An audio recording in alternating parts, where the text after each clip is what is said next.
Salut à tous, c'est Axel de tasmobile.fr et je suis au CES 2015 sur le stand d'Asus qui nous présente là son Zenfone 2. On a également un Zenfone Zoom qui a été dévoilé et que je vous présenterai dans une seconde vidéo.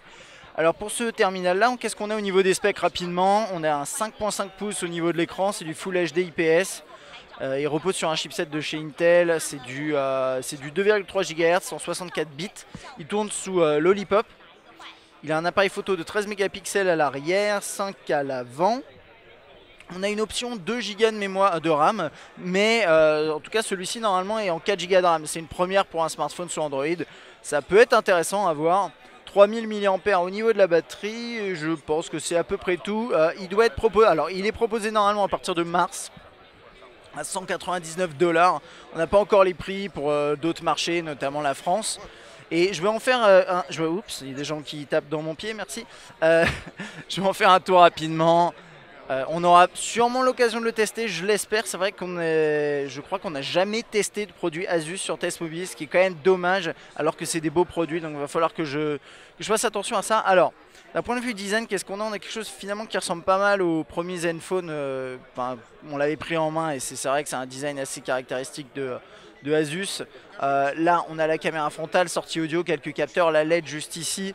Là, on a les touches retour, accueil et multitâche. Sur la droite, on n'a rien à part la possibilité d'enlever la coque, hein, une petite fente ici. Jack 3.5 mm, un bouton on-off verrouillé déverrouillé qui se trouve sur le haut. Alors bon, sur un écran de 5.5 pouces, c'est pas terrible, mais vous avez un double tap, donc ça compense. En plus, la touche, elle a pas l'air d'être bien foutue. Elle s'enfonce, elle ressort très peu, donc c'est pas très pratique, mais bon. Sur ce côté-là, on n'a rien a priori. Tout ce qui est SIM, etc., c'est à l'intérieur. Enfin, on enlève la coque. Et ensuite, on dirait un petit peu franchement, on dirait quand même un G3. Alors parce que on a une coque incurvée, on a un aspect comme ça. Ça, c'est du plastique.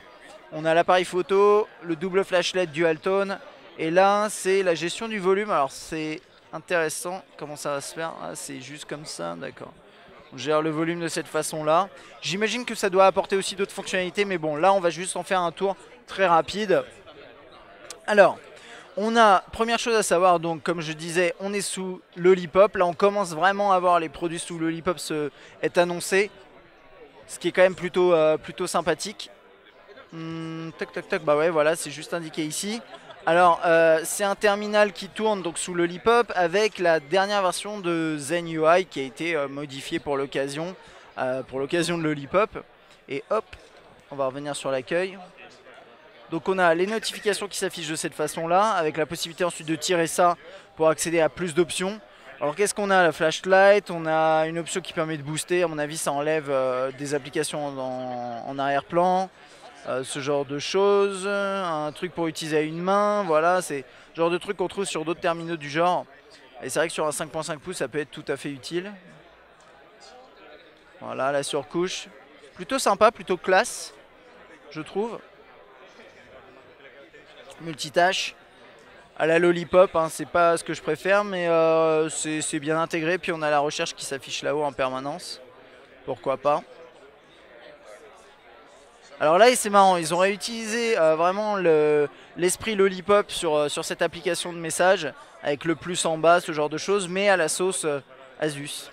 Pourquoi pas, encore une fois. Le clavier, voilà, avec une barre en haut pour accéder à tout ce qui est chiffres. Pourquoi pas non plus. Le menu des applications avec différents filtres ici, l'accès aux widgets, des grosses icônes quand même, un espace assez marqué quand même entre les icônes. Mais on peut changer ça de cette façon-là. Voilà. On va regarder 2-3 applications rapidos. Oh, ça c'est pas mal. Ça ressemble vraiment à l'esprit Lollipop, mais on sent que... Enfin, c'est pas l'application native. Mais ouais, ça a été retravaillé. Alors c'est pas mal du tout, moi j'aime bien ça. J'aime bien ça, et ça c'est des... Voilà, ça, Asus apparemment a décidé de reprendre l'esprit Lollipop à fond, même dans ses propres applications. Alors il y a des guidelines, hein, bien sûr, mais pour le coup c'est pas mal du tout. Je pense qu'ils le font pas tous, on va voir, on aura l'occasion de voir ça sur d'autres stands également. Voir quelle a été l'approche avec Lollipop.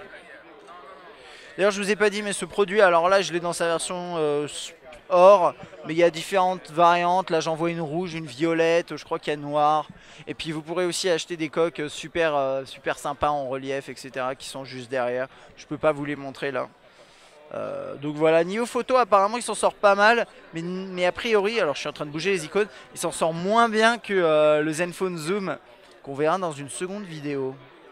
La galerie vite fait. Ok. Voilà, qui ressemble à ça.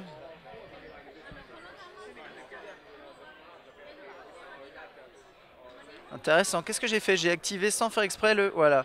Donc double tap apparemment là-dessus permet d'activer le mode à une main. Bon, je découvre des choses, c'est bien. Puis après, il y a plein de trucs. Il y a le Kids Mode qui a l'air pas mal. Il y a des effets photos. Plein de choses. Do it later, là il y a tout un système. Alors chez Asus qu'on connaît pas très bien parce que c'est vrai que moi j'en teste pas souvent, mais qui permet simplement de sauvegarder des informations pour plus tard. C'est comme un peu le scrapbook hein, sous TouchWiz on va dire. Faire des photocollages, des collages photos, ce genre de choses. Il y a pas mal de fonctions et ça on le verra si on le teste. En tout cas dites-moi hein, si ça vous intéresse. Il y a aussi la possibilité de mettre des thèmes, ça c'est intéressant également. Dites-moi si ça vous intéresse qu'on le teste, ce petit Zenfone 2 qui a l'air sympa. J'aime bien le format 5.5. Je suis content qu'on monte pas beaucoup plus haut. C'est une tendance j'espère qui va se confirmer là. Mais bon on verra. Mais en tout cas là c'est du 5.5 pouces en Full HD de chez Asus, le Zenfone 2. Voilà, à bientôt.